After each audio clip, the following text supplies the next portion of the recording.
Okay, we're back and we're getting into the lesson. We're getting into Latin, actually. No more concepts, no more talking about what Latin's going to do for you. Let's get started.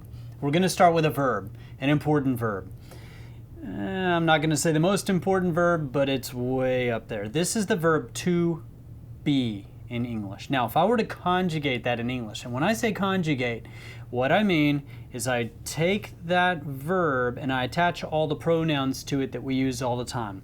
Let me give you an example. If I say we're going to conjugate the verb to be, this is what it would sound like. I am, you are, he, she, or it is, we are, you all are, or they are.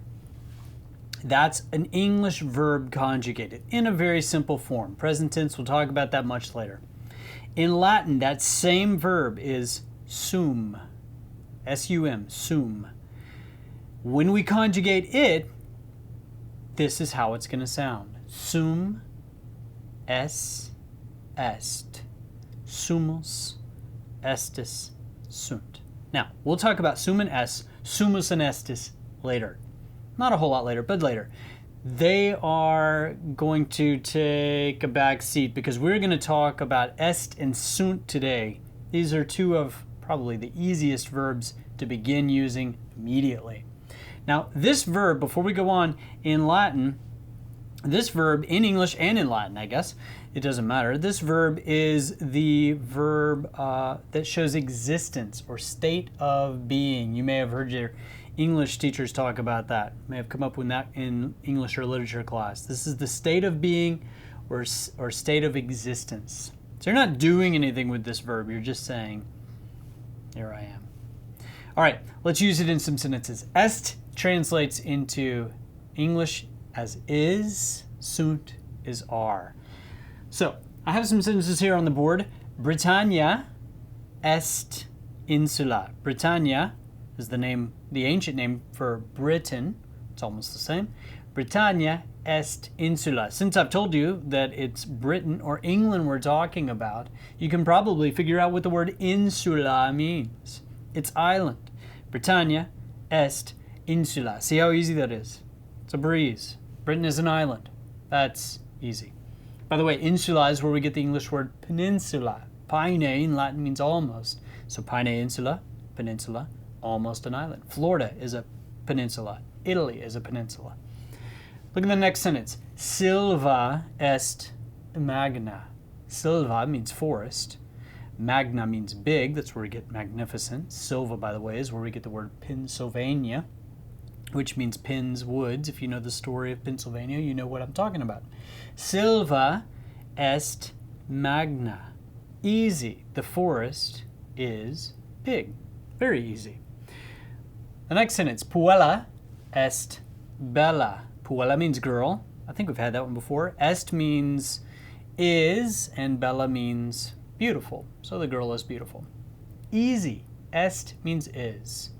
In the plural, est turns into sunt, and now it means are.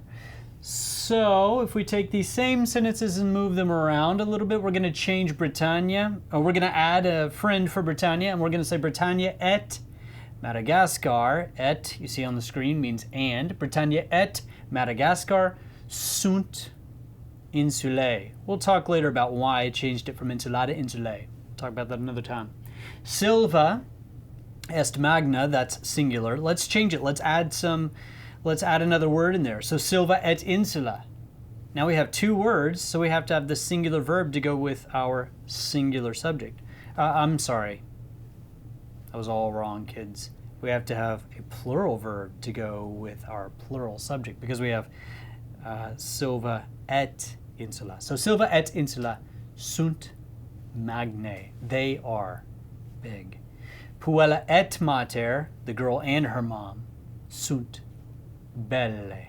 They are beautiful. Est means is, sunt means are. Very easy to use. Now, to turn these into questions, also very simple. All you do is take the little word, or the little ending, ne, this is inflection again, remember we talked about that, add ne to either of those words, and then take those words and move them to the front of the sentence. So estne is, I could say Estne Britannia Insula. Is Britain an island? Yeah, Britannia est insula. Estne Silva Magna. Is the forest big? Silva est magna. Estne Puella Bella. Is the girl beautiful? Ita, yes. Ita, yes. Puella est bella.